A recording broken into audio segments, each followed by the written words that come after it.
بسم اللہ الرحمن الرحیم۔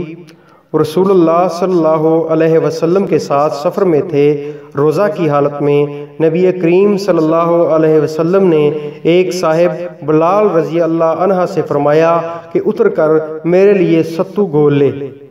انہوں نے عرض کی، یا رسول اللہ، ابھی تو سورج باقی ہے۔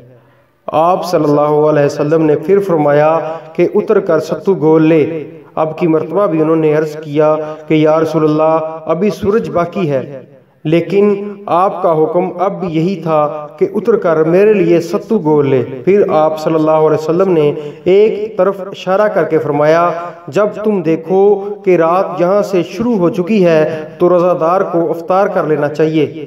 اس کی مطبوعات جریر اور ابو بکر بن عیاش نے شیانی کے واسطہ سے کی ہے، اور ان سے اوافی رضی اللہ عنہ نے کہا کہ میں رسول اللہ صلی اللہ علیہ وسلم کے ساتھ سفر میں تھا۔